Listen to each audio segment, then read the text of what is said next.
présenter ce premier volume du corpus des actes d'affranchissement, je crois qu'il faut, dans un premier temps, rappeler qu'il s'intègre dans une collection, qui est la collection, le corpus des inscriptions de Delphes, qui a été remise en chantier parce que les inscriptions de Delphes étaient pour une grande part déjà publiées, mais selon un plan de publication complètement labyrinthique, et les non-spécialistes s'y perdaient. Donc on a repris une publication d'ensemble par grand secteur diplomatique, par grande catégorie thématique, et dans cet ensemble, on m'a accordé le soin de publier les actes d'affranchissement delphique.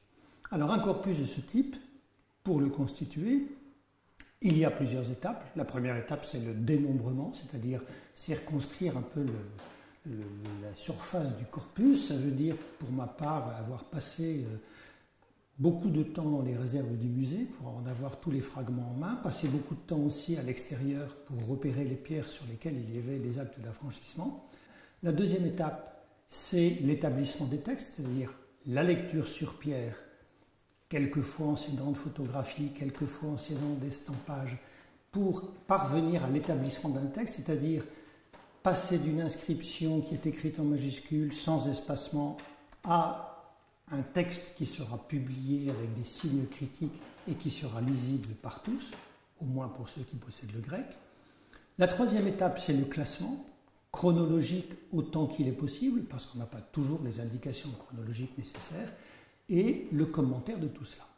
Alors pour ce qui concerne le corpus des affranchissements proprement dit, c'est un corpus absolument énorme, c'est le plus important des corpus thématiques de Delphes, et il n'y a probablement pas d'autres corpus de ce type dans le monde grec en général. Ce corpus rassemble en effet plus de 1300 documents qui s'étalent sur 3 siècles. La gravure des inscriptions commence en 200 avant notre ère et s'achève à la fin du 1er siècle de notre ère. Et donc on a une masse considérable. Les chiffres en eux-mêmes du nombre de documents ne suffisent pas à dire l'importance, parce qu'après tout, on peut avoir des centaines d'inscriptions funéraires qui comportent 2 lignes. Donc il faut expliquer un peu comment se présente un affranchissement. Un affranchissement à Delphes, c'est un acte de vente. C'est-à-dire que le propriétaire vend son ou ses esclaves, parce qu'un même contrat peut concerner plusieurs esclaves, et il le vend au dieu Apollon. Alors on a souvent parlé à cet effet de vente fictive, mais la vente n'est pas fictive. Juridiquement, on a un acte de vente qui est complètement valide. Le dieu devient propriétaire de l'esclave, mais c'est une vente sous condition, c'est-à-dire que le dieu accepte que l'esclave soit libre. Donc c'est tout le processus d'un acte de vente qui se déroule comme se déroulerait un acte de vente pour un terrain, pour une maison.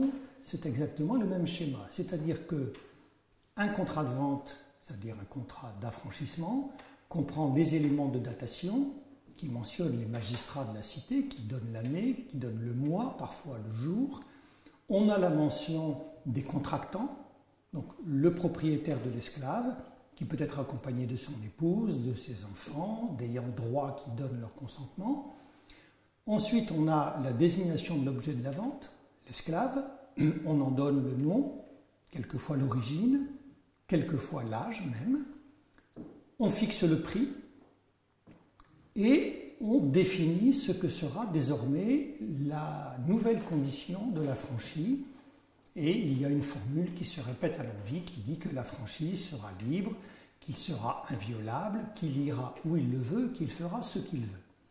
Et le contrat se termine, comme tout contrat écrit, par la liste des témoins qui étaient présents au moment de la conclusion du contrat et qui donne donc une sorte de quitus.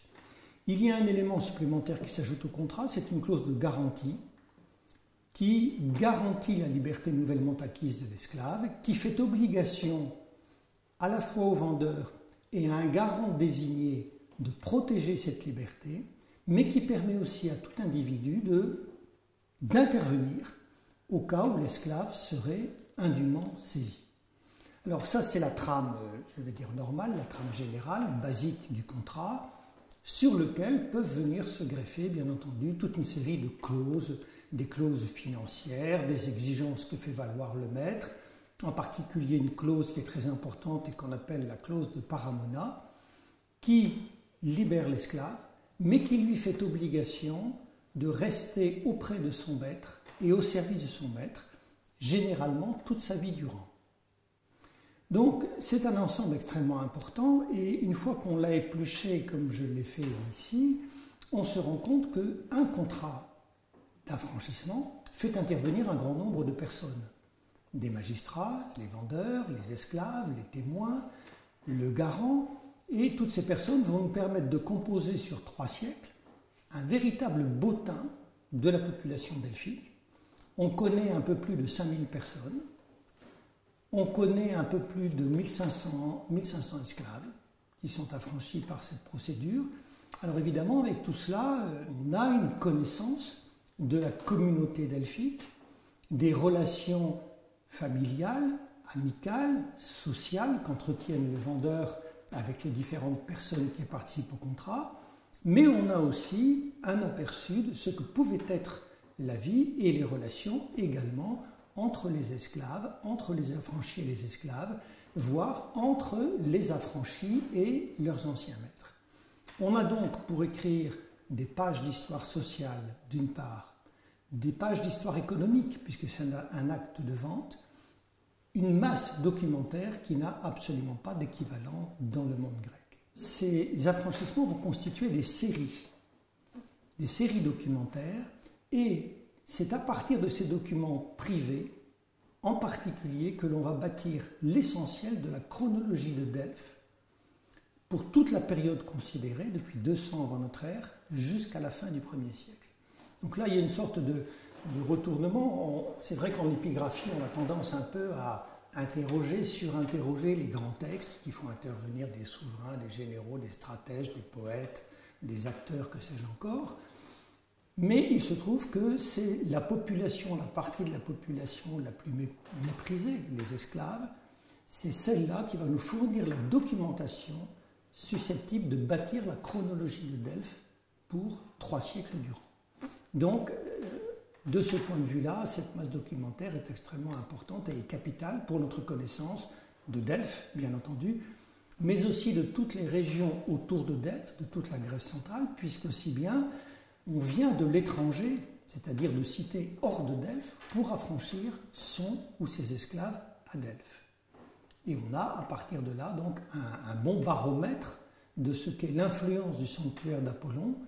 Évidemment, au début, il attire énormément d'étrangers, mais à mesure que le sanctuaire perd de son importance, perd de son aura, on voit très bien que le nombre d'étrangers qui viennent affranchir leurs esclaves à Delphes diminue. Donc de ce point de vue-là aussi, ces séries sont absolument primordiales pour notre connaissance de Delphes. Alors la question se pose de savoir où graver ces actes d'affranchissement à partir de 200. On a une chance absolument extraordinaire, c'est que pendant à peu près les 50 premières années, disons, voire les 60 premières années de la procédure, telle qu'elle nous est connue, les affranchissements ont été gravés sur le grand mur polygonal.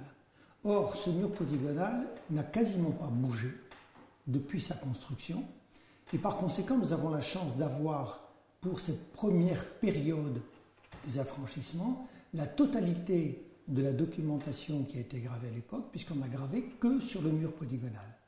Ce n'est qu'à partir des années 140, à peu près avant notre ère, qu'on a commencé à utiliser d'autres supports, les murs de parodole du théâtre par exemple, des trésors, et progressivement, au 1er siècle avant notre ère, on a éparpillé la production épigraphique des affranchissements, les gravant sur des bases, sur des piliers. Et au 1er siècle de notre ère, on est revenu au théâtre. Là, il y a une césure très nette et on a gravé les inscriptions dans le théâtre. Alors, c'est important d'avoir en tête ces lieux de gravure parce que nous avons beaucoup plus d'affranchissements pour la première période parce que les actes d'affranchissement ont été gravés sur des monuments qui ont perduré. Ils ont ensuite été gravés sur des monuments qui ont été disséminés en fragments pour lesquels le pourcentage de perte est beaucoup plus élevé. Et ici vont se conjuguer 2 éléments de façon concomitante. À la fois le fait que les affranchissements sont gravés sur des supports qui sont en fragments aujourd'hui, c'est le premier point. Le deuxième point, le fait que le sanctuaire perd de son importance et qu'on y affranchit de moins en moins, ou tout au moins qu'on vient moins de l'étranger pour y affranchir. Ces deux données combinées font que dès la fin du IIe siècle avant notre ère, on a une diminution sensible du nombre d'affranchissements par année.